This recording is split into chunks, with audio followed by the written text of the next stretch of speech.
Welcome to the Center for Teaching and Learning's demonstration video.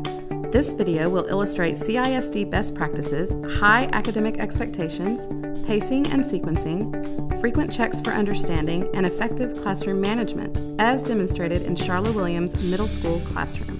So let's go on quickly and review what we're going to be doing today. You're going to read in yellow, I'm going to read black. We will of Houston and Lamar. Lamar's policies compared to Houston's policies. And after we compare those policies, I will to get support for my policies. Notice the way Ms. Williams captures student work through the use of a weekly learning log. Ms. Williams then draws on students' prior knowledge using a brain dump technique.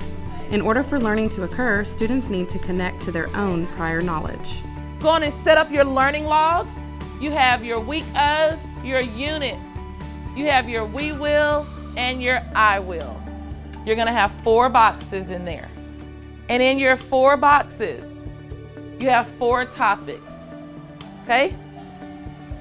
And this is gonna be a really quick brain dump. So just dump anything that you know, remember, understand, or even a question you have. Random calling is a technique used to ensure responses are received from a variety of students during the lesson. Ms. Williams uses number of siblings, which is a great way for students to also make personal connections as well. All right, if you have 3 siblings at home, there's you and 3 other kiddos. Please stand, don't talk, just stand. Why did Texas win the revolution? Can you answer that? Oh, no, because, try it again. To determine the amount of time needed for a task and when the class is ready to proceed, Ms. Williams asks students to stand and then sit to show that they are ready for the next set of instructions. When you've got that, would you please quietly stand? Don't talk, just stand. Okay, once you have a partner, would you please sit down? Notice the way Ms. Williams paces and frames this reading activity. This strategy is called Read It, Teach It. Students read a piece of text for an intended purpose and then teach the text to another peer. I'm gonna let you all decide that among yourselves. So when I say go, you're gonna have about 10 seconds to decide who's teaching Lamar and who's teaching Houston. Go. Ms. Williams holds out for 100% and pauses the task to remind students of the expectations during activities. Table 8, let's try again. I should see reading and writing. I should not hear talking. It's sustained silent reading. You're just reading about your president. One thing your partner taught you. Hold on, carry on. We got talkers. Let's wait just a second. Ms. Williams establishes high expectations by gently pushing students to explain, support, and defend responses. In doing this, students develop higher order thinking skills and attention to detail. And I want you to show me from the text where you got that information. Wise teachers carefully frame accountable talk for students. Rather than simply saying, "Turn to your partner and discuss," Ms. Williams first explains the purpose, time, and expectations for accountable talk. So when I say go, you're gonna have 2 minutes, teachers, to teach your students. Got it?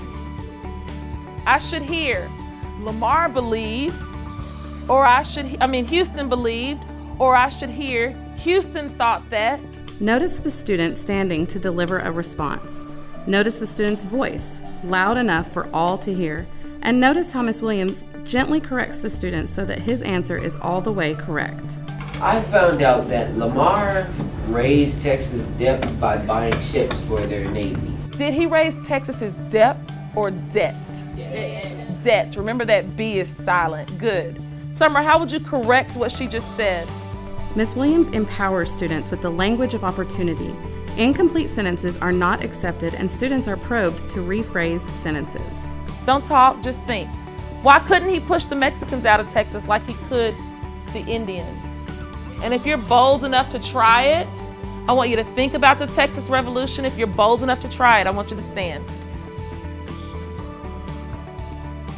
What do you think, Jacob? Why could he push the Indians out of Texas? Why couldn't he push the Mexicans out of Texas?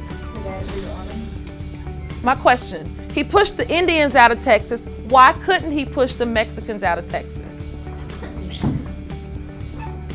Your answer is correct. I want a complete sentence. Oh, because he couldn't push the Mexicans out of Texas because they had a larger army. He couldn't push the Mexicans out of Texas because they had a larger army. This slow, interactive teaching allows Ms. Williams multiple opportunities to check for understanding. The use of discuss, agree, and write ensures that all students have multiple opportunities to respond to the learning. Which of Lamar's policies was most detrimental?